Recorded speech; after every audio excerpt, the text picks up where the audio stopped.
ಆಗಿತ್ತು, ಅದಕ್ಕೆ ಈಗ ಲಾಠಿ ಚಾರ್ಜ್ ಮಾಡಿದೀವಿ ಅಂತ ಎಷ್ಟು ನೋಡಿ ನಾ ಸಮರ್ಥನೆನಾ?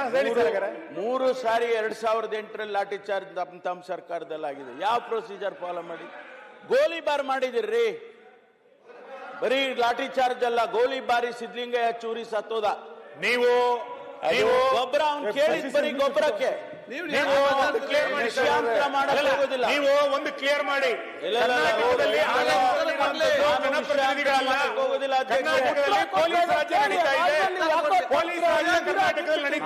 ನೋಡಿ, ಪೊಲೀಸರ ಮುಖಾಂತರನೇ ಯಾರು ಸರ್ಕಾರ ಮಾತಾಡ್ತಾರೆ ಅವರೆಲ್ಲರನ್ನು ಕೂಡ ಹತ್ತಿಕ್ತೀವಿ ಅಂತ ಹೇಳಿ ಸರ್ಕಾರದ ವಿರುದ್ಧ ಯಾರು ಧ್ವನಿ ಎತ್ತಂಗಿಲ್ಲ.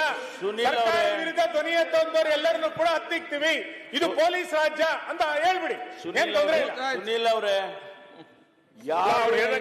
ಹೇಳಿ, ನಾನು ಬಹಳ ಸ್ಪಷ್ಟವಾಗಿ ಹೇಳೋದಕ್ಕೆ ಬಯಸ್ತೀನಿ. ಯಾರು ಈ ರಾಜ್ಯದಲ್ಲಿ ಕಾನೂನು ಉಲ್ಲಂಘನೆ ಮಾಡ್ತಾರೆ ಅವರಿಗೆ ನಾವು ಕಠಿಣವಾದ ಕ್ರಮ ತಗೊಳ್ತೀವಿ. ಯಾವುದು ಕೂಡ ಎಕ್ಸ್ಕ್ಯೂಸ್ ಇಲ್ಲ.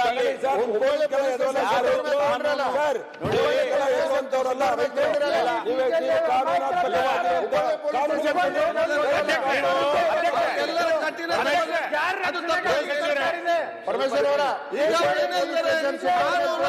ಯಾರು ಉಲ್ಲಂಘಿಸ್ತಾರೆ ಕ್ರಮ ಅದೇ ತಪ್ಪಿದೆ. ಅಧ್ಯಕ್ಷರೇ, ಇಡೀ ರಾಜ್ಯಕ್ಕೆ ಸಂದೇಶ ಕೊಟ್ಟಿದ್ದಾರೆ ಅಷ್ಟೇ, ಯಾರೇ ಇರಲಿ. ಹಾವೇರಿಯಲ್ಲಿ 2008ರಲ್ಲಿ ಗೃಹ ಸಚಿವರೇ, ನೀವು ನಿನ್ನೆ ನಡೆದಂತ ಲಾಠಿ ಚಾರ್ಜ್ ಸಮರ್ಥನೆ ಮಾಡಿ ಈ ಪೌರುಷ ಪಾಕಿಸ್ತಾನದ ಮೇಲೆ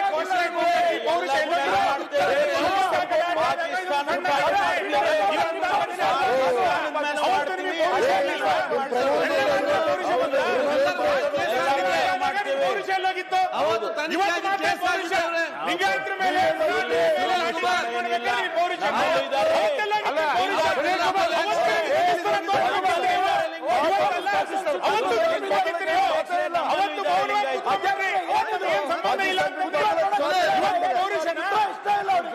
ಇವತ್ತೇ ಪಶ್ಚಾತ್ತಾಪ ಪಡಬೇಕಿತ್ತು. ನೀವು ಪಶ್ಚಾತ್ತಾಪ ಪಡಬೇಕಾಗಿತ್ತು.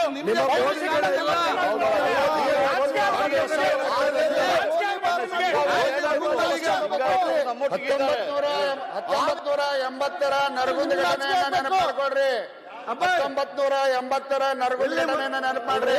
ಆ ಗೋಲಿಬಾರ್ನಿಂದ ಕರ್ನಾಟಕದಲ್ಲಿ ಕಾಂಗ್ರೆಸ್ ಹಾವೇರಿ ನಡೆದಂತ ಗೋಲಿಬಾರ್ ಬಗ್ಗೆ ಮಾತಾಡ್ರಿ. ಕ್ಲಾರಿಫಿಕೇಶನ್ ಕೊಡ್ರಿ. ದೊಡ್ಡದಾಗಿ ಹೇಳ್ತಾ ಇದ್ರಿ, ಅದ್ರ ಬಗ್ಗೆ ನೈತಿಕತೆ ಇದ್ರೆ ಅದ್ರ ಬಗ್ಗೆ ಕ್ಲಾರಿಫಿಕೇಶನ್ ಕೊಡ್ರಿ. ಗೋಲಿಬಾರ್ ಬಗ್ಗೆ ಮಾನ್ಯ ಸರ್ಕಾರದ ಪರವಾಗಿ ಉತ್ತರ ಕೊಡ್ತಿದ್ದಾರೆ, ನೀವು ಅಲ್ಲಿ ಹರಿಕತೆ ಹೇಳ್ತಾ ಇದ್ರಿ. ಅದಕ್ಕೆ